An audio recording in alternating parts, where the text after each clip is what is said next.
क्या एक पल आपकी पूरी जिंदगी बदल सकता है? क्या एक मुलाकात आपकी सोच को नई दिशा दे सकती है? और क्या खुशी का राज किसी बड़ी उपलब्धि में नहीं, बल्कि इस एक वर्तमान क्षण में छिपा हो सकता है?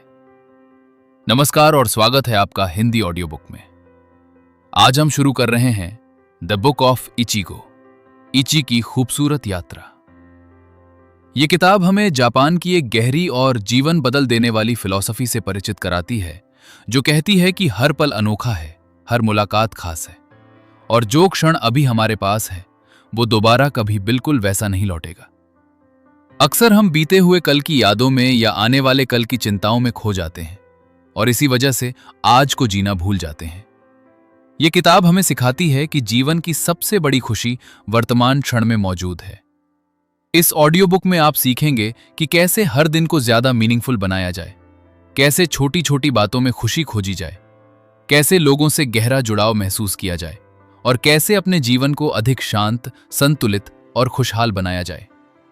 ऑडियो बुक सुनने का सबसे बड़ा फायदा यह है कि आप सीखते भी हैं और अपने जरूरी काम भी करते रहते हैं। चाहे आप वॉकिंग कर रहे हों, ट्रैवल कर रहे हों, एक्सरसाइज कर रहे हों, ड्राइविंग कर रहे हों या घर के काम कर रहे हों, आप इस ज्ञान को आसानी से अपने जीवन का हिस्सा बना सकते हैं। बस सुनते जाइए और धीरे धीरे ये विचार आपकी सोच और जीवन दोनों को बदलते जाएंगे।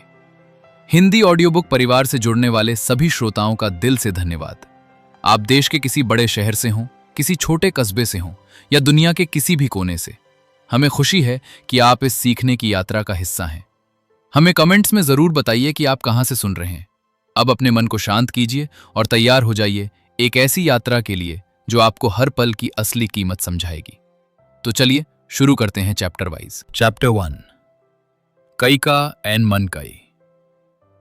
जीवन में हर इंसान सफलता, खुशी और संतुष्टि की तलाश करता है। हम सभी चाहते हैं कि एक दिन ऐसा आए जब हमारे सपने पूरे हो जाएं और हमें लगे कि हमने जीवन में कुछ हासिल कर लिया है।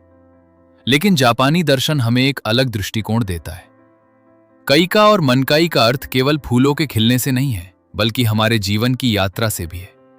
काइका का मतलब है खिलना शुरू होना और मनकाई का अर्थ है पूरी तरह खिल जाना। अक्सर हम केवल मनकाई पर ध्यान देते हैं। हम सोचते हैं कि जब सक्सेस मिलेगी तब हैप्पीनेस मिलेगी, जब पैसा आएगा तब पीस मिलेगा, जब सारे लक्ष्य पूरे होंगे तब जीवन सुंदर लगेगा। लेकिन लेखक बताते हैं कि असली खुशी केवल मंजिल में नहीं, बल्कि उस यात्रा में छिपी होती है जो हमें वहां तक पहुंचाती है। एक बीज जब मिट्टी में होता है तब भी वो जीवन से भरा होता है, जब वो अंकुर बनता है तब भी वो मूल्यवान होता है, और जब वो फूल बनकर खिलता है तब भी उसकी सुंदरता अलग होती है। ठीक इसी तरह हमारा हर दिन हमारी ग्रोथ का हिस्सा है। यदि हम केवल भविष्य का इंतजार करते रहेंगे तो वर्तमान की अनमोल खुशियों को खो देंगे। इचिगो इची हमें सिखाता है कि हर क्षण को पूरी अवेयरनेस और माइंडफुलनेस के साथ जीना चाहिए, क्योंकि यही क्षण जीवन का वास्तविक स्वरूप है। जो व्यक्ति वर्तमान की छोटी छोटी उपलब्धियों का आनंद लेना सीख जाता है, उसके लिए सफलता केवल एक लक्ष्य नहीं, बल्कि एक निरंतर अनुभव बन जाती है। इसलिए अपने जीवन को किसी अंतिम उपलब्धि के आधार पर मत आंकिए, बल्कि हर छोटे कदम, हर सीख और हर अनुभव को सम्मान दीजिए, क्योंकि यही काइक है और यही एक दिन मनकाई में बदलता है। चलिए दोस्तों, अब आगे बढ़ते हैं अगले चैप्टर की ओर। Chapter 2, and you, where do you live. इस दुनिया में करोड़ों लोग रहते हैं, शेयर्स है, हर किसी का अपना घर है, अपना शहर है, अपनी पहचान है। लेकिन लेखक इस अध्याय में एक बहुत गहरा सवाल पूछते हैं, और वो सवाल है कि वास्तव में आप कहाँ रहते हैं। पहली नजर में यह सवाल बहुत साधारण लगता है, क्योंकि हम तुरंत अपने शहर या देश का नाम बता सकते हैं। लेकिन इचिगो इची हमें अपने भीतर झांकने के लिए प्रेरित करता है। लेखक कहते हैं कि बहुत से लोग वर्तमान में नहीं रहते। उनका शरीर आज में होता है, लेकिन उनका मन या तो बीते हुए कल में भटक रहा होता है या आने वाले कल की चिंता में खोया रहता है। कोई व्यक्ति पुराने दुखों को बार बार याद करता है, कोई अपनी गलतियों पर पछताता रहता है, कोई भविष्य की अनिश्चितताओं से डरता रहता है, और इसी कारण वो वर्तमान क्षण की सुंदरता को महसूस नहीं कर पाता।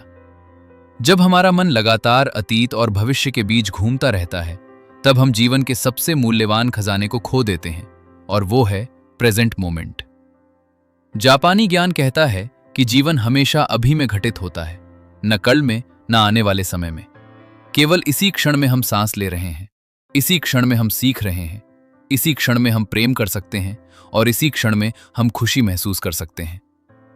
लेखक हमें समझाते हैं कि यदि हम सचमुच जानना चाहते हैं कि हम कहाँ रहते हैं, तो हमें अपने विचारों को देखना होगा। यदि हमारा मन हमेशा चिंताओं में डूबा रहता है, तो हम चिंता की दुनिया में रहते हैं। यदि हमारा मन कृतज्ञता और अवेयरनेस से भरा है, तो हम शांति की दुनिया में रहते हैं। हमारी बाहरी परिस्थितियां हमेशा हमारे नियंत्रण में नहीं होती, लेकिन हमारा ध्यान कहाँ रहता है, यह हमारे हाथ में है। जब हम माइंडफुलनेस का अभ्यास करते हैं, तब हम वर्तमान क्षण से जुड़ना सीखते हैं।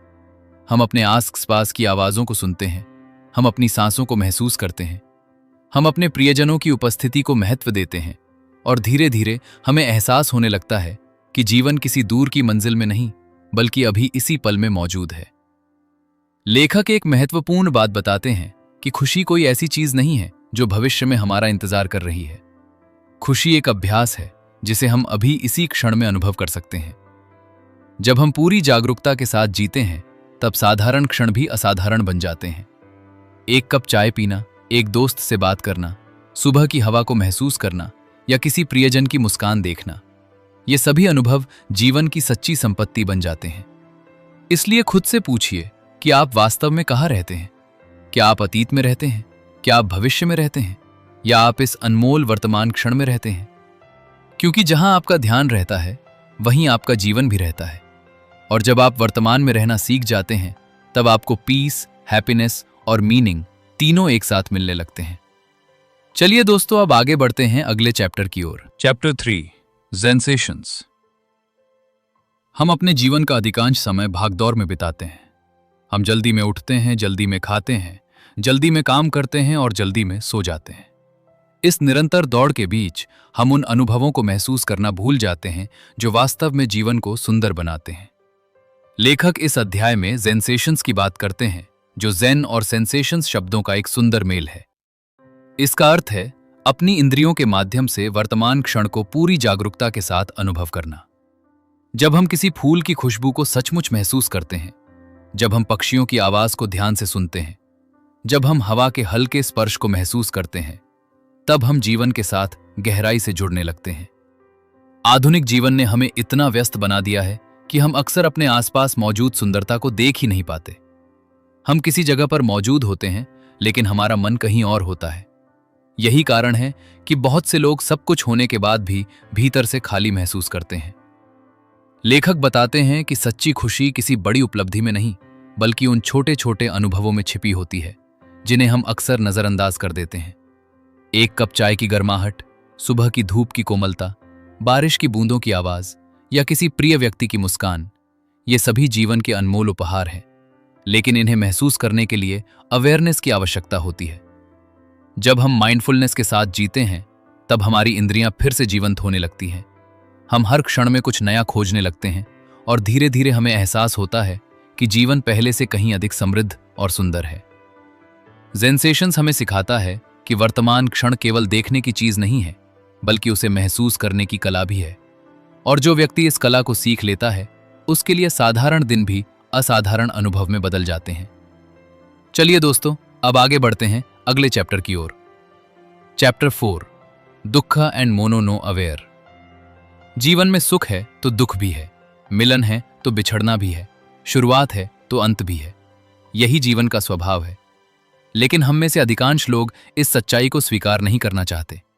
हम चाहते हैं कि खुशी हमेशा बनी रहे, सफलता कभी खत्म न हो और हमारे प्रिय लोग हमेशा हमारे साथ रहें। लेकिन वास्तविकता इससे अलग है। लेखक इस अध्याय में 2 महत्वपूर्ण विचारों को समझाते हैं। पहला है दुख, जो बौद्ध दर्शन का एक मूल सिद्धांत है, और दूसरा है मोनो नो अवेयर, जो जापानी संस्कृति की एक गहरी भावना है। दुख हमें बताता है कि जीवन में असंतोष और दुख का होना स्वाभाविक है, क्योंकि हर चीज बदलती रहती है। कोई भी स्थिति हमेशा एक जैसी नहीं रहती। वहीं मोनो नो अवेयर हमें यह समझाता है कि चीजों की सुंदरता उनकी अस्थायी प्रकृति में ही छिपी होती है। चेरी ब्लॉसम के फूल इतने सुंदर इसलिए लगते हैं क्योंकि वे हमेशा नहीं रहते। उनका सौंदर्य कुछ ही समय के लिए होता है, और यही बात उन्हें और अधिक मूल्यवान बना देती है। ठीक इसी तरह हमारे जीवन के क्षण भी अनमोल हैं। क्योंकि वे हमेशा हमारे पास नहीं रहेंगे। जब हम किसी प्रियजन के साथ समय बिताते हैं, जब हम किसी सुंदर दृश्य को देखते हैं या किसी खुशी के पल का आनंद लेते हैं, तब हमें यह याद रखना चाहिए कि यह क्षण भी एक दिन बीत जाएगा। और यही समझ उस क्षण के प्रति हमारी कृतज्ञता को बढ़ाती है। लेखक कहते हैं कि दुख से भागने की बजाय हमें उसे समझना चाहिए, क्योंकि दुख भी जीवन का शिक्षक है। कई बार हमारी सबसे बड़ी सीख हमारी सबसे कठिन परिस्थितियों से आती है। जब हम परिवर्तन को स्वीकार करना सीख लेते हैं, तब हमारे भीतर एक नई शांति जन्म लेती है। हम जीवन को नियंत्रित करने की कोशिश छोड़ देते हैं और उसे जैसा है वैसा स्वीकार करना सीखते हैं। यही स्वीकार्यता हमें गहरी हैप्पीनेस और इनर पीस की ओर ले जाती है। मोनो नो अवेयर हमें सिखाता है कि हर क्षण की सुंदरता को महसूस करें, क्योंकि वो क्षण हमेशा नहीं रहेगा। और दुक्खा हमें सिखाता है कि परिवर्तन से डरने की बजाय उसे जीवन का स्वाभाविक हिस्सा माने। जब ये दोनों समझ हमारे भीतर विकसित होती हैं, तब हम जीवन को अधिक गहराई और प्रेम से जीने लगते हैं। चलिए दोस्तों, अब आगे बढ़ते हैं अगले चैप्टर की ओर। Chapter 5 destiny depends on a moment. अक्सर लोग मानते हैं कि भाग्य वर्षों की मेहनत या बड़े फैसलों से बनता है, लेकिन लेखक इस अध्याय में एक अलग दृष्टिकोण प्रस्तुत करते हैं। वे कहते हैं कि कई बार पूरी जिंदगी की दिशा केवल एक क्षण से बदल जाती है। एक छोटी सी मुलाकात, एक साधारण बातचीत, एक अप्रत्याशित अवसर या एक अचानक लिया गया निर्णय हमारे भविष्य को नई दिशा दे सकता है। समस्या ये है कि हम अधिकांश समय वर्तमान क्षण में मौजूद ही नहीं होते, इसलिए उन अवसरों को पहचान नहीं पाते जो हमारे सामने होते हैं। इचिगो इची का सिद्धांत हमें सिखाता है कि हर क्षण अद्वितीय है और उसके भीतर अनंत संभावनाएं छिपी हैं। जब हम पूरी अवेयरनेस के साथ जीते हैं, तब हम जीवन द्वारा दिए गए संकेतों को बेहतर तरीके से समझ पाते हैं। लेखक बताते हैं कि जीवन में कोई भी मुलाकात साधारण नहीं होती। हर व्यक्ति कुछ न कुछ सिखाने के लिए हमारे रास्ते में आता है। कभी कोई हमें प्रेरणा देता है, कभी कोई हमें सबक देता है और कभी कोई हमें हमारी वास्तविक क्षमता का एहसास कराता है। यदि हम हर अनुभव को खुले मन से स्वीकार करें, तो जीवन स्वयं हमारा शिक्षक बन जाता है। इसलिए किसी भी क्षण को छोटा मत समझिए, क्योंकि शायद वही क्षण आपके विवॉल्व्स की सबसे महत्वपूर्ण कहानी की शुरुआत हो सकता है। जब आप वर्तमान में पूरी तरह उपस्थित रहते हैं, तब भाग्य केवल संयोग नहीं रहता, बल्कि जागरूकता और अवसर का सुंदर मिलन बन जाता है। चलिए दोस्तों, अब आगे बढ़ते हैं अगले चैप्टर की ओर। Chapter 6 the ceremony of attention. आज की दुनिया में सबसे दुर्लभ चीज समय नहीं, बल्कि ध्यान है। लोग एक दूसरे के साथ बैठे होते हैं, लेकिन उनका ध्यान मोबाइल में होता है। वे किसी की बात सुनते हैं, लेकिन मन कहीं और भटक रहा होता है। लेखक कहते हैं कि सच्चा सम्मान किसी को समय देना नहीं, बल्कि अपना पूरा ध्यान देना है। यही द सेरेमनी ऑफ अटेंशन का सार है। जापानी संस्कृति में चाय समारोह केवल चाय पीने की प्रक्रिया नहीं है, बल्कि पूर्ण उपस्थिति और सम्मान का अभ्यास है। उस समय व्यक्ति केवल उसी अनुभव में मौजूद रहता है। न अतीत की चिंता होती है, न भविष्य की योजना, केवल वर्तमान क्षण होता है। लेखक हमें सिखाते हैं कि हम अपने जीवन के हर कार्य को इसी भावना के साथ कर सकते हैं। चाहे हम भोजन कर रहे हों, किसी मित्र से बात कर रहे हों या कोई पुस्तक पढ़ रहे हों। यदि हम अपना पूरा फोकस उस कार्य पर लगा दें, तो साधारण अनुभव भी गहरे और अर्थपूर्ण बन जाते हैं। जब हम किसी व्यक्ति को पूरा ध्यान देते हैं, तब वो स्वयं को महत्वपूर्ण महसूस करता है और हमारे संबंध मजबूत होते हैं। जब हम किसी काम पर पूरा ध्यान देते हैं, तब उसकी गुणवत्ता बढ़ जाती है और हमारे भीतर संतोष की भावना जन्म लेती है। ध्यान केवल प्रोडक्टिविटी का साधन नहीं है, बल्कि प्रेम, सम्मान और माइंडफुलनेस की अभिव्यक्ति भी है। इसलिए अपने जीवन को जल्दी जल्दी जीने की बजाय हर अनुभव को एक छोटे समारोह की तरह जीना सीखिए, क्योंकि जब ध्यान पूर्ण होता है, तब जीवन भी पूर्ण महसूस होने लगता है। चलिए दोस्तों, अब आगे बढ़ते हैं अगले चैप्टर की ओर। Chapter 7 the art of listening. अधिकांश लोग सुनते कम हैं और जवाब देने की तैयारी ज्यादा करते हैं। जब कोई व्यक्ति हमसे बात करता है, तब हम अक्सर उसकी बात पूरी होने से पहले ही अपने विचार बनाने लगते हैं। यही कारण है कि बहुत सी बातचीत गहराई तक नहीं पहुंच पाती।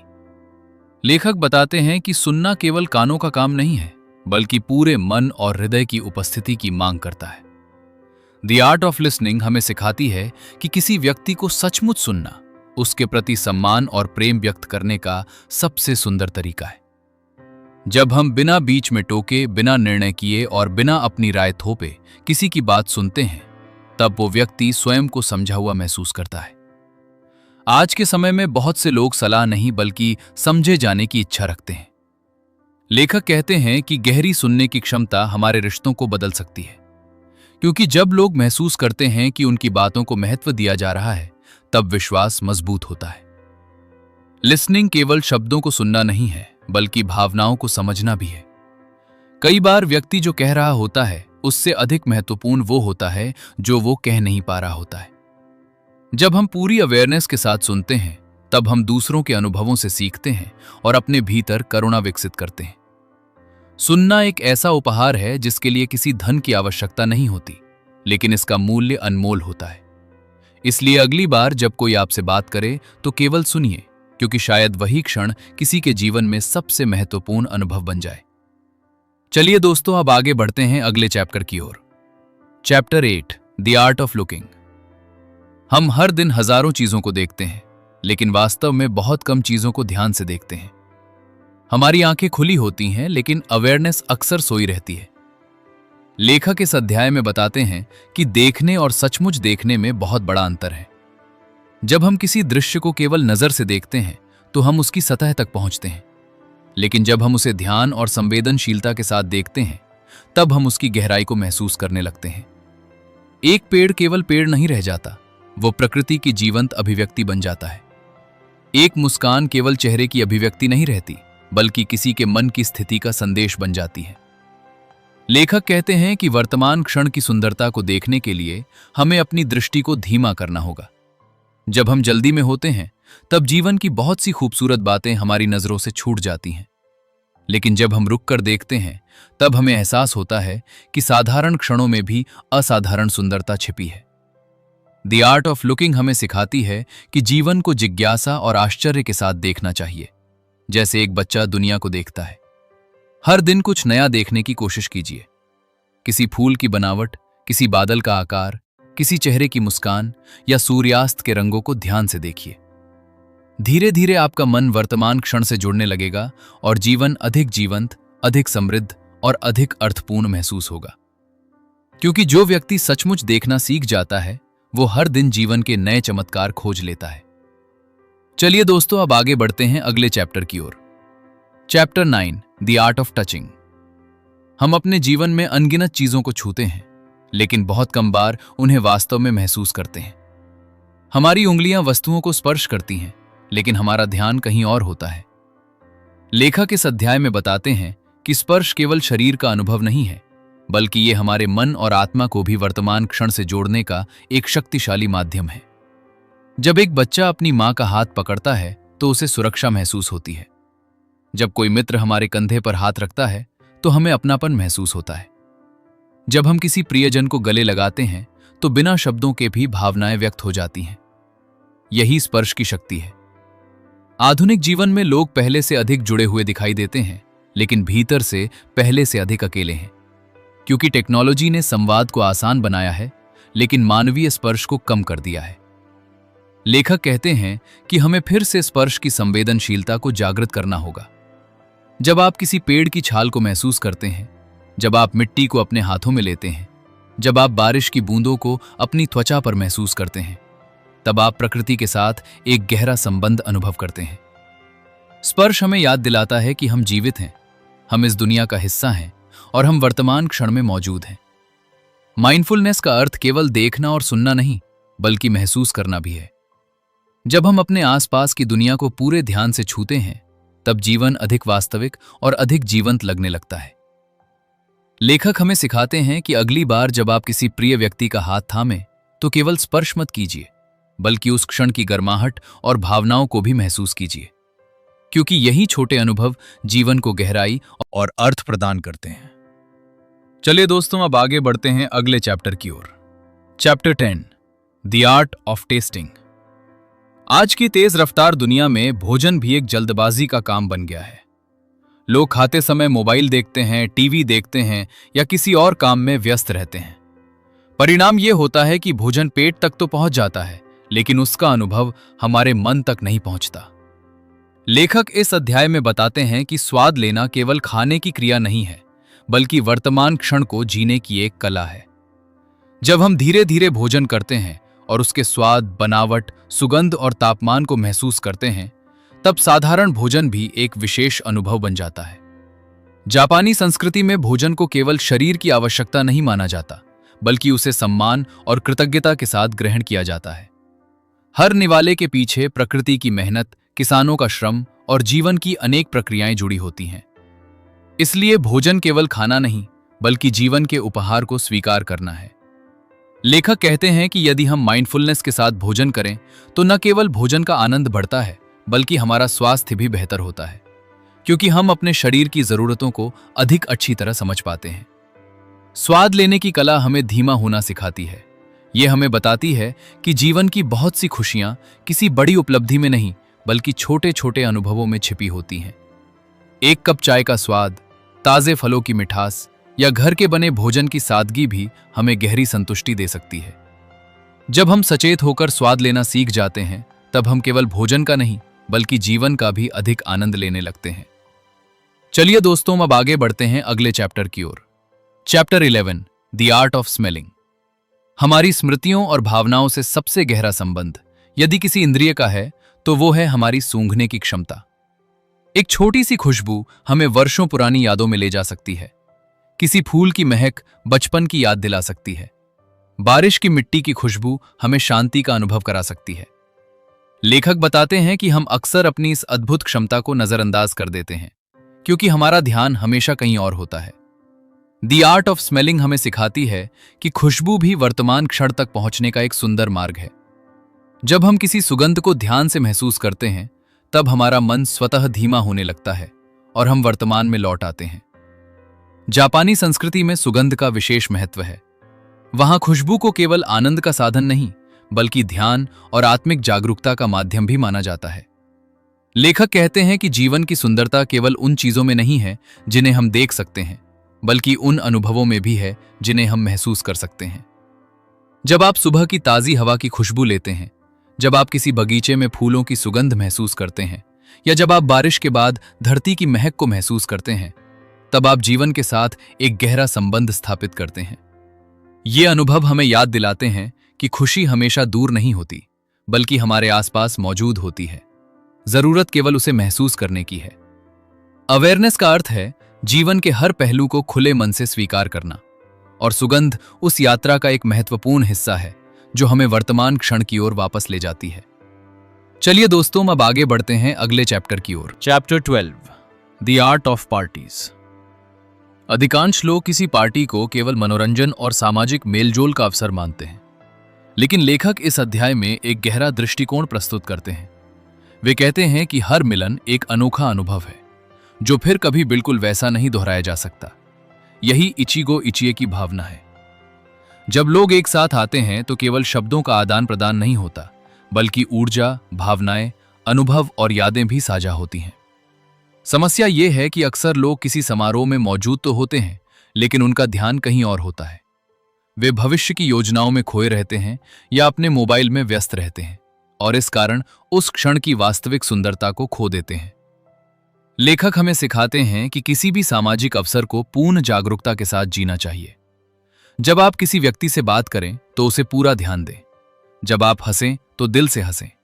जब आप किसी अनुभव को साझा करें, तो उसमें पूरी तरह उपस्थित रहें, क्योंकि यही छोटे क्षण बाद में जीवन की सबसे मूल्यवान यादें बनते हैं। द आर्ट ऑफ पार्टीज केवल उत्सव मनाने की कला नहीं है, बल्कि लोगों से जुड़ने की कला है। यह हमें याद दिलाती है कि जीवन का सबसे बड़ा धन हमारे संबंध है, और हर मुलाकात एक ऐसा उपहार है जिसे पूरे मन से स्वीकार करना चाहिए। चलिए दोस्तों, अब आगे बढ़ते हैं अगले चैप्टर की ओर। Chapter 13, collective mindfulness. माइंडफुलनेस को अक्सर व्यक्तिगत अभ्यास माना जाता है, लेकिन लेखक बताते हैं कि जागरूकता केवल अकेले अनुभव करने की चीज नहीं है, इसे सामूहिक रूप से भी जिया जा सकता है।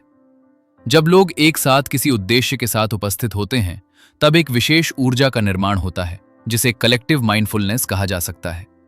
सोचिए, जब किसी समूह के लोग ध्यान करते हैं, जब परिवार के सदस्य एक साथ भोजन करते हैं, या जब मित्र पूरी उपस्थिति के साथ बातचीत करते हैं, तब वातावरण कितना अलग महसूस होता है।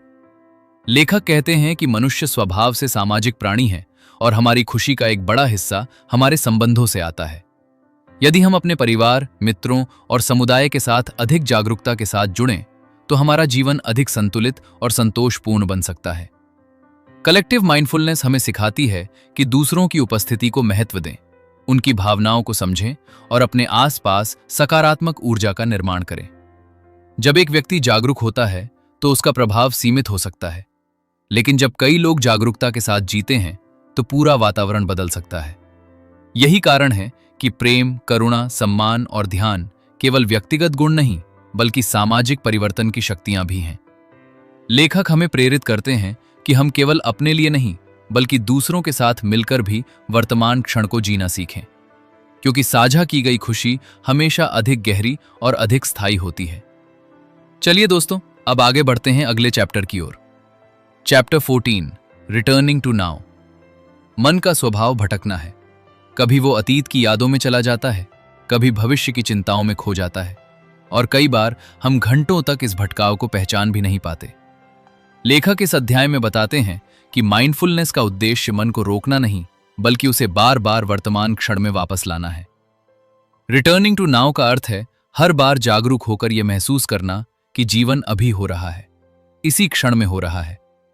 जब हम अपनी सांसों पर ध्यान देते हैं, जब हम अपने आसपास की आवाजों को सुनते हैं या जब हम अपने शरीर की संवेदनाओं को महसूस करते हैं, तब हम वर्तमान में लौट आते हैं। लेखक कहते हैं कि वर्तमान में लौटना कोई एक बार होने वाली घटना नहीं बल्कि एक निरंतर अभ्यास है। जितनी बार मन भटके उतनी बार उसे प्रेम और धैर्य के साथ वापस लाना है। यही अभ्यास धीरे धीरे हमारे भीतर शांति और स्थिरता पैदा करता है। जब हम वर्तमान में रहते हैं तब चिंता कम होती है, फोकस बढ़ता है और जीवन अधिक स्पष्ट दिखाई देता है। रिटर्निंग टू नाउ हमें याद दिलाता है कि हमारे पास वास्तव में केवल यही क्षण है और इसी क्षण को पूरी तरह जीना ही सच्ची बुद्धिमानी है। चलिए दोस्तों, अब आगे बढ़ते हैं अगले चैप्टर की ओर। Chapter 15, what if. मनुष्य की सबसे बड़ी शक्तियों में से एक है कल्पना, लेकिन यही शक्ति कई बार चिंता का कारण भी बन जाती है। हम बार बार सोचते हैं, क्या होगा अगर मैं असफल हो गया? क्या होगा अगर लोग मुझे पसंद नहीं करेंगे? क्या होगा अगर सब कुछ गलत हो गया? लेखक बताते हैं कि व्हाट इफ का ये खेल अक्सर हमें उस वास्तविक जीवन से दूर ले जाता है जो इस समय हमारे सामने मौजूद है। हमारा मन काल्पनिक समस्याएं बनाता है और फिर उन्हीं से डरने लगता है, जबकि वास्तविकता अक्सर हमारी कल्पना से अलग होती है। इचिगो इची हमें सिखाता है कि अनिश्चितता जीवन का स्वाभाविक हिस्सा है। भविष्य को पूरी तरह नियंत्रित करना असंभव है, इसलिए लगातार चिंता करने की बजाय हमें वर्तमान में अपना सर्वश्रेष्ठ देना चाहिए। लेखक कहते हैं कि यदि हम अपनी ऊर्जा उन चीजों पर खर्च करें जिन्हें हम नियंत्रित कर सकते हैं, तो हमारा जीवन अधिक प्रभावी और शांतिपूर्ण बन सकता है। जब भी आपका मन डर और आशंकाओं में उलझे तो स्वयं से पूछिए, क्या ये अभी सच है? यदि नहीं, तो वापस वर्तमान में लौट आइए, क्योंकि जीवन कल्पनाओं में नहीं बल्कि वास्तविक अनुभवों में घटित होता है। और जो व्यक्ति वर्तमान पर ध्यान केंद्रित करना सीख जाता है, वो भविष्य का सामना अधिक साहस और आत्मविश्वास के साथ कर पाता है। चलिए दोस्तों, अब आगे बढ़ते हैं अगले चैप्टर की ओर। Chapter 16, the ichigo ichie formula. पूरी किताब की यात्रा हमें एक महत्वपूर्ण सत्य तक पहुंचाती है, और वो ये है कि जीवन क्षणों से बना है और हर क्षण अद्वितीय है। द इचिगो इची फॉर्मूला कोई जटिल सिद्धांत नहीं बल्कि जीने का एक सरल तरीका है। लेखक कहते हैं कि यदि हम हर अनुभव को पहली और आखिरी बार होने वाले अनुभव की तरह जीना सीख जाएं, तो हमारा जीवन पूरी तरह बदल सकता है। जब हम किसी व्यक्ति से मिलें तो उसे पूरा ध्यान दें। जब हम भोजन करें तो उसका पूरा स्वाद लें। जब हम प्रकृति को देखें तो उसकी सुंदरता को महसूस करें। और जब हम किसी प्रियजन के साथ समय बिताएं तो उस क्षण को पूरी तरह जिएं। यही इचिगो इची का सार है। इस सूत्र का पहला भाग है अवेयरनेस, अर्थात हर क्षण के प्रति जागरूक होना। दूसरा भाग है ग्रैटिट्यूड, अर्थात जो हमारे पास है उसके लिए कृतज्ञ होना। और तीसरा भाग है प्रेजेंस, अर्थात वर्तमान में पूरी तरह उपस्थित रहना। जब ये तीनों गुण हमारे जीवन का हिस्सा बन जाते हैं, तब हैप्पीनेस किसी लक्ष्य की तरह नहीं बल्कि जीवन जीने के तरीके की तरह महसूस होने लगती है। लेखक हमें याद दिलाते हैं कि समय तेजी से गुजरता है, लोग बदलते हैं, परिस्थितियां बदलती हैं और अवसर भी बदल जाते हैं। इसलिए हर दिन को एक उपहार की तरह स्वीकार कीजिए, हर मुलाकात को महत्व दीजिए और हर अनुभव को पूरे मन से जिए, क्योंकि यही वो सूत्र है जो साधारण जीवन को असाधारण बना सकता है। और यही इचिगो इची की सबसे बड़ी सीख है। दोस्तों, द बुक ऑफ इचिगो इची की इस अद्भुत यात्रा में हमने जाना कि जीवन की सबसे बड़ी खूबसूरती किसी दूर की मंजिल में नहीं, बल्कि इस वर्तमान क्षण में छिपी हुई है। हमने सीखा कि हर मुलाकात अनोखी है, हर अनुभव खास है और हर पल दोबारा कभी बिल्कुल वैसा नहीं लौटेगा। जब हम अवेयरनेस के साथ जीते हैं, जब हम माइंडफुलनेस को अपनाते हैं और जब हम वर्तमान क्षण को पूरे दिल से महसूस करते हैं, तब जीवन अधिक शांत, अधिक खुशहाल और अधिक अर्थपूर्ण बन जाता है। याद रखिए, खुशी पाने के लिए आपको किसी विशेष दिन का इंतजार नहीं करना है। सफलता मिलने के बाद ही जीवन का आनंद लेना जरूरी नहीं है। सच्ची हैप्पीनेस इसी क्षण में मौजूद है, बस उसे पहचानने की जरूरत है। हर दिन को एक उपहार की तरह स्वीकार कीजिए, हर रिश्ते को सम्मान दीजिए और हर अवसर को पूरे मन से जिए, क्योंकि यही इचिगो इची की सबसे बड़ी सीख है। यदि इस ऑडियो बुक ने आपके जीवन में कोई नई सोच जगाई है, तो इस वीडियो को लाइक जरूर कीजिए, अपने दोस्तों और परिवार के साथ शेयर कीजिए। और ऐसे ही ज्ञानवर्धक और जीवन बदलने वाली बुक्स की समरी सुनने के लिए हिंदी ऑडियो बुक चैनल को सब्सक्राइब करके बेल आइकन को प्रेस करना मत भूलिए। आप भारत के किसी गांव से सुन रहे हों, किसी शहर से सुन रहे हों या दुनिया के किसी भी देश से जुड़े हों, आप हमारे इस सीखने वाले परिवार का महत्वपूर्ण हिस्सा हैं। हमें कमेंट में जरूर बताइए कि आप कहां से सुन रहे हैं और इस किताब की कौन सी सीख आपको सबसे ज्यादा पसंद आई। आपका समय अनमोल है, आपका जीवन अनमोल है और ये वर्तमान क्षण भी अनमोल है। फिर मिलेंगे एक नई किताब, एक नई सीख और एक नई प्रेरणादायक यात्रा के साथ। तब तक मुस्कुराते रहिए, सीखते रहिए और अपने हर पल को पूरी तरह जीते रहिए। धन्यवाद।